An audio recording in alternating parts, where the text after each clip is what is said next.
So this is a interesting one, interesting slide, so to say, where I have compared the soft computing with hard computing. When I am telling soft computing, it also indirectly hints to another one, which is hard computing. If there is no hard computing, then the soft computing word would not have come.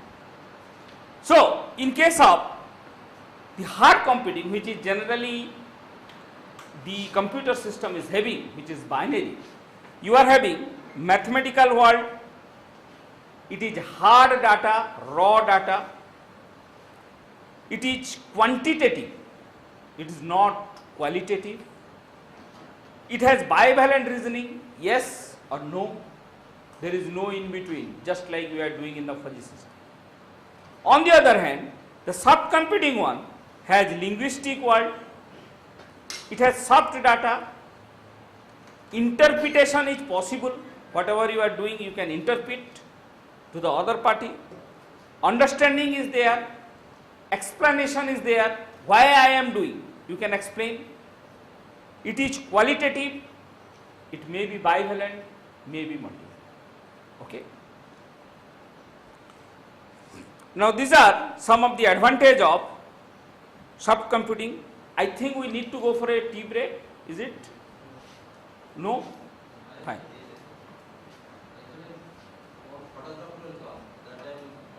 Okay, fine. Now the advantage of soft computing, I have mostly already covered this portion. Models based on human reasoning, which I was giving the examples. It can be linguistic, it is simple, comprehensible, fast when it is computing, and it may be good in practice. If you go for a practicing scene, it may be good, it may not be, I should not say that everywhere it will be good, but it may be a good scenario, okay, if it is properly designed. Now coming to the evolutionary computation, which I have already discussed a little bit, it is a complex optimization problem and it has lot of application in any optimization field where we want to find out the optimized values. Even a simple example, how many are from electrical background here? Nobody. Then electronics.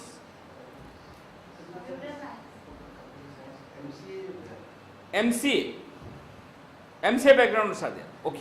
Then I will little bit twist my talk. Huh? Huh?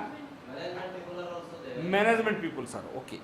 So see, anywhere you go for some parameters to be found out, then suppose a management system is there or a industry is there and I want to find out that which parameter I should tune so that I will get maximum profit.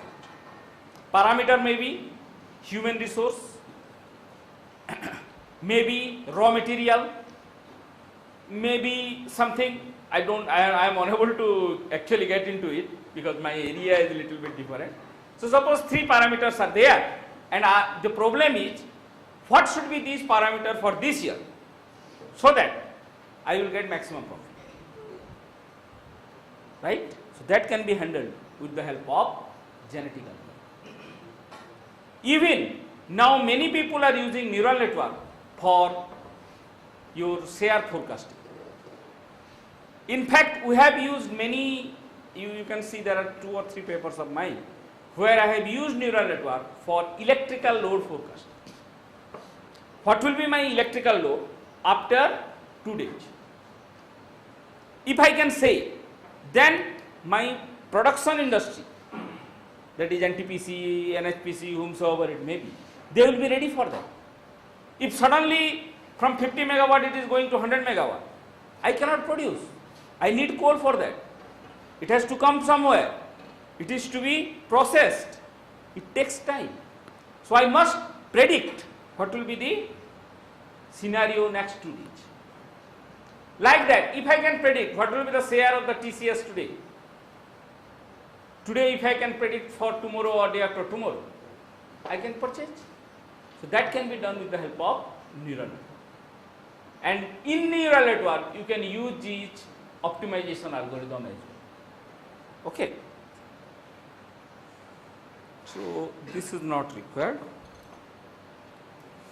So let us come to the mathematics little bit. I should not go into always giving lectures. I should come into the mathematics little bit. When I am optimizing a function is there which is having variables x1, x2 up to xn. N number of variables are there, and I want to optimize this function. Means I want to find out the values of x1 to xn such that my function should be having minimum or maximum value, either of the two. Now this maximization or minimization or optimization can be of two types. One is unconstrained optimization and another is constrained optimization. Unconstrained is there is no restriction on the values of x1 up to x. These are some of the limits where x should be within -2 to 5. So many limits can be put on the system which are called constrained optimization. Okay. Now you see this is a function which is having two minimum. One is here and one is here. My problem is, what is this? This is -4, this is 4. Within -4 to 4, find out the minimum value of x such that my y is minimum. Find out the value of x such that my y is minimum. Then I should get this value. It is -3.5 or something. I should not get this value. I should get this value. Then only it is a global optimization. Otherwise, it is local optimization. Okay. These are some of the optimization techniques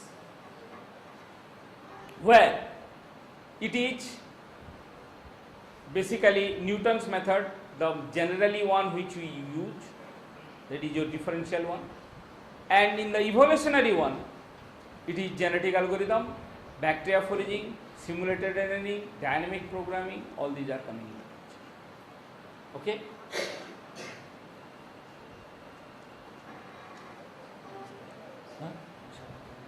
Tea break?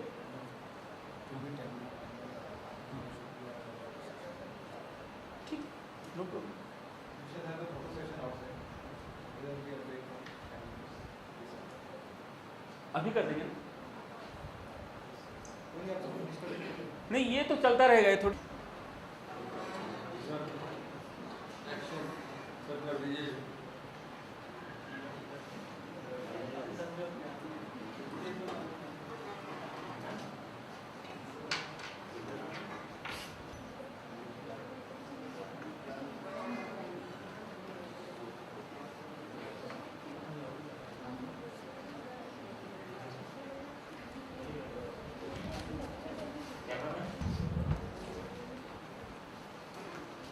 Now, as I was discussing that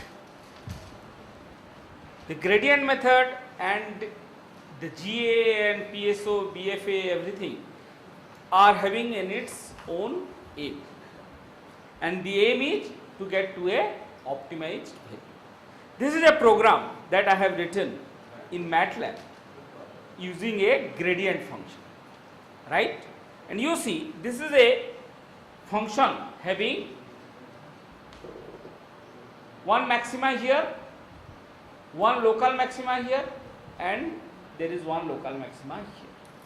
Now, since this function is an analytical function, I can find out the gradient, that is differentiation.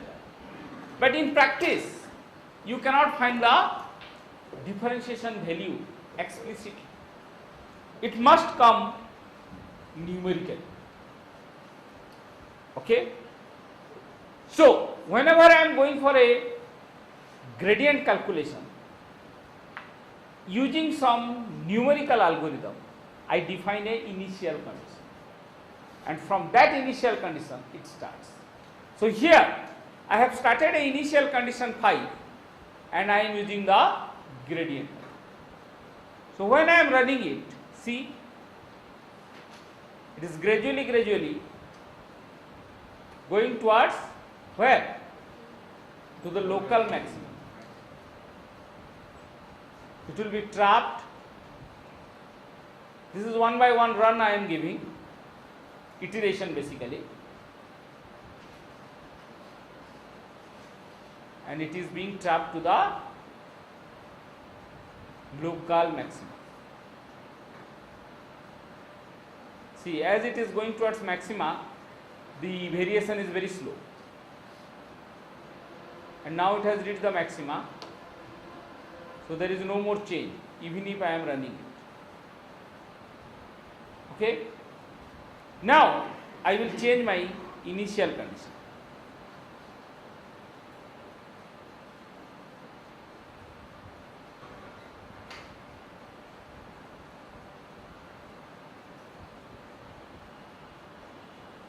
I have changed it to 3. Okay.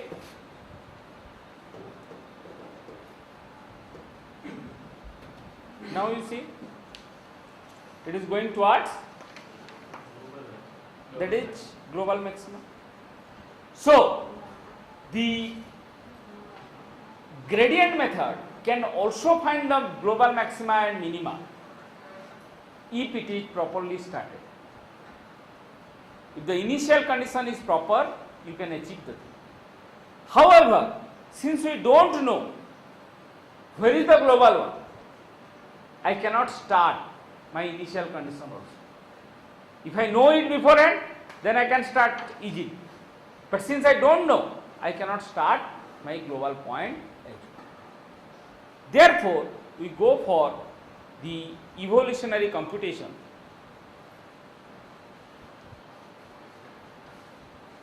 And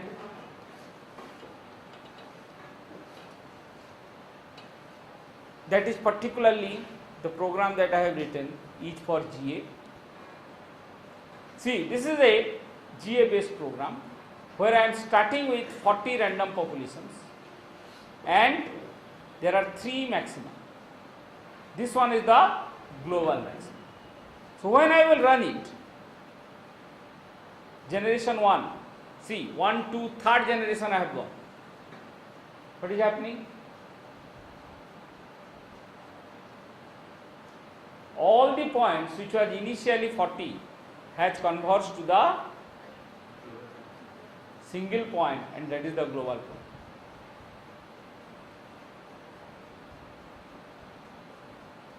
So this is the beauty of the evolutionary computation.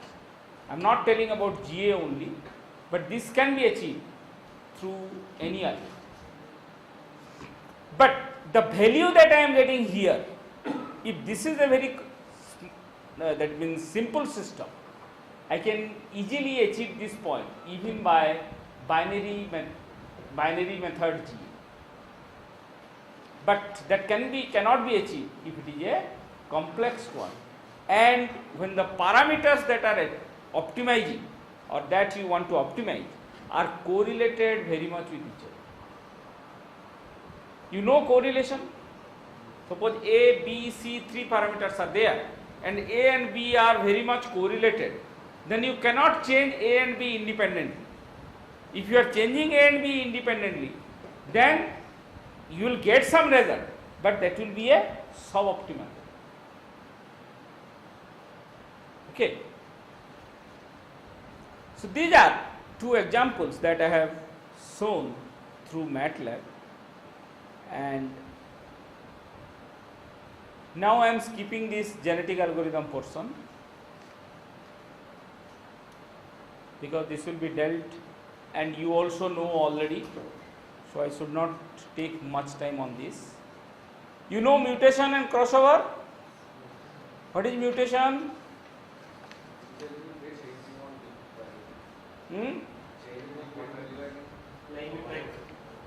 No, what is the physical interpretation of mutation?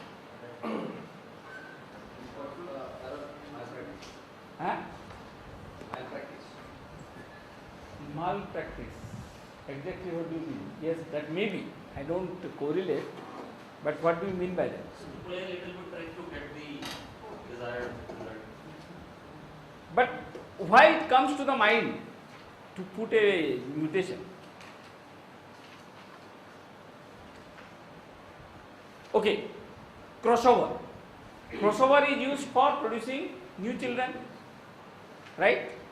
Now crossover is generally done in the LSB side or MSB side. Why?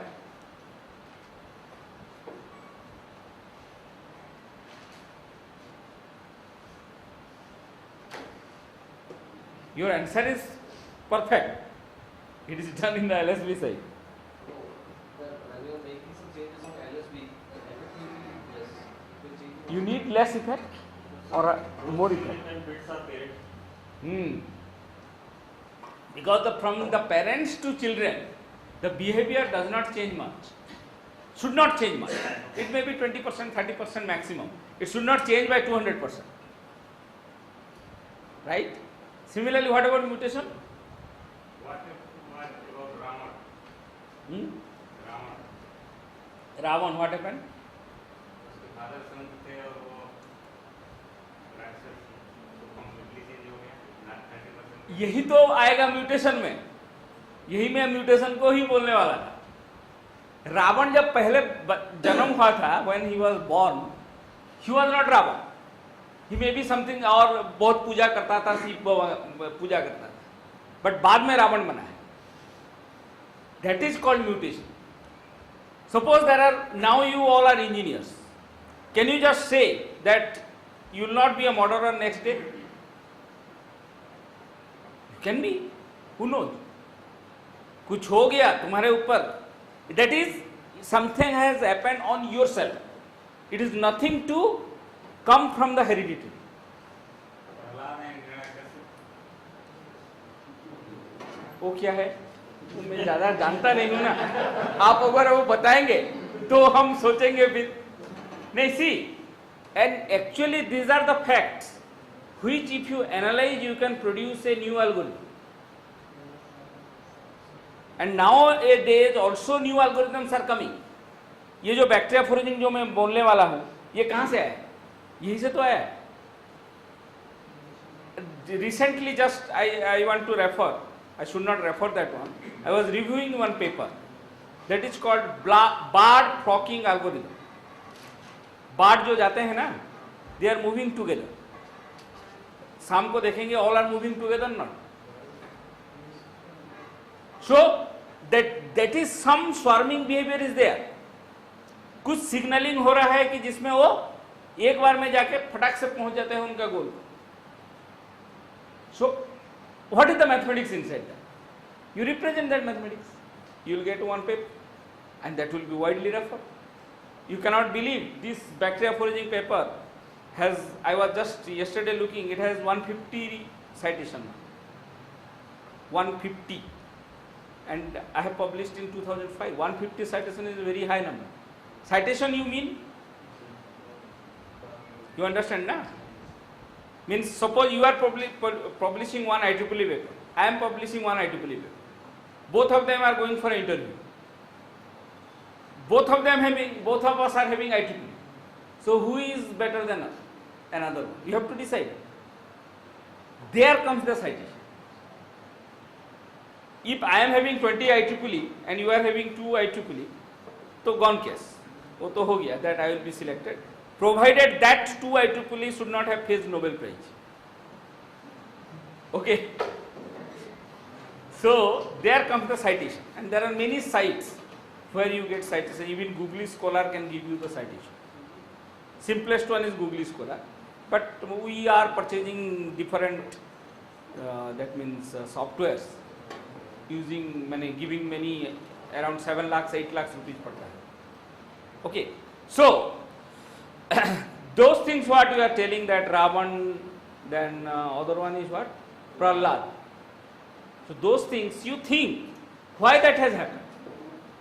and try to do some mathematics, then you will see that some other things has reached.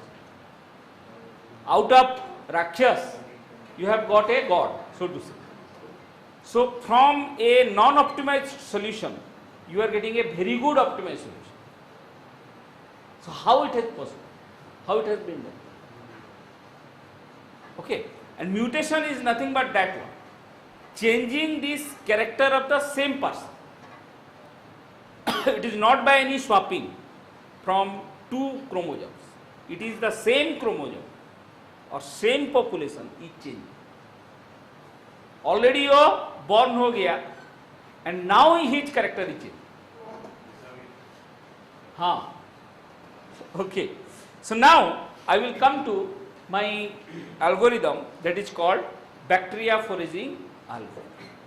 This is also a parallel processing algorithm analogous to genetic algorithm, where we try to mimic the behavior of E. coli bacteria present in our intestine. So in our intestine we are having E. coli bacteria whose function is what? To destroy our body, right? If the concentration increases, you will go for dysentery, you have to take antibiotic, etc. Otherwise you will not be alive in the world. So these E. coli bacteria which are present in our intestine always float in our intestinal fluid. So they swim through their flagellum. This is called as flagella. Okay, these are all medical terms, maybe I don't know. Okay, so they swim in the fluid. If the flagella is concentrated like this, then it will swim in a particular direction. If they are flattened, then it moves in random direction, and that random direction they don't know where it will be. So that random direction will be decided by our bloody fluid. What is the velocity of the fluid will decide how they will move. But they will just make like this and again they will squeeze. So they will move in a certain direction and again they will try to swim in the particular direction. So this is the two behavior. These are the two behavior they undergo. One is swimming and another is tumbling. This random movement is called as tumble. So with swimming and tumbling, a E. coli bacteria moves in our intestine. Right? Now, there are maybe 20 or 30 E. coli bacteria. Suppose let us assume very simple number of population, small number of population. Now, from among these 20 bacteria, one bacteria may be successful. When I am telling successful, what do you mean? It is getting more food. What is the aim of that E. coli bacteria? Our aim is doing some mathematical optimization and all. But what is the aim of that E. coli bacteria? To eat more and more. That is his aim, nothing else. Okay? So he will try to heat on the food which is there inside our body. And that food may be a good quality food or may be a poisonous food. Agar antibiotic le liye ho and if that fellow is taking that one, then he will die. So it may be poisonous or it may be good. So whenever he is going to the poisonous one, he will come out of that. He will try to come out. Whether he will be able to not come out or not, it is different. But he will try to go out of that. But if he is getting good concentration of food, then he will move in that direction. Right? But here there is a catch. If that E. coli bacteria will move in the particular direction for a long time, it may be tracked to a local concentration of food. Food is there everywhere, but somewhere the food may be 1 milligram, somewhere it may be 100 milligram. It is getting 1 milligram food is there, yes, I should go, but it may be trapped to 1 milligram, which is nothing but local milligram. So that E. coli bacteria, what it will do? It will not move for a longer period in a particular direction. It will not try to exhaust all amount of food there. But after some time, it will again make a tumble and go away in different direction. Just like our fishes do inside the river. Right? So, after particular amount of swimming, they will go for again a tumbling. And this total set of swimming and tumbling combining together is called as chemotactic stage. Chemotactic stage of a E. coli bacteria. So, inside a chemotactic stage, how many procedures they do have? One is swimming, another is tumbling. Now, if he is getting good amount of food, good quality of food, then he will swim for some time, then tumble. But at the beginning, if he is getting not good quality of food, that is poisonous or notorious food, then from the beginning he will tumble and he will try to go in a different direction. So, these two sets comprises your chemotactic.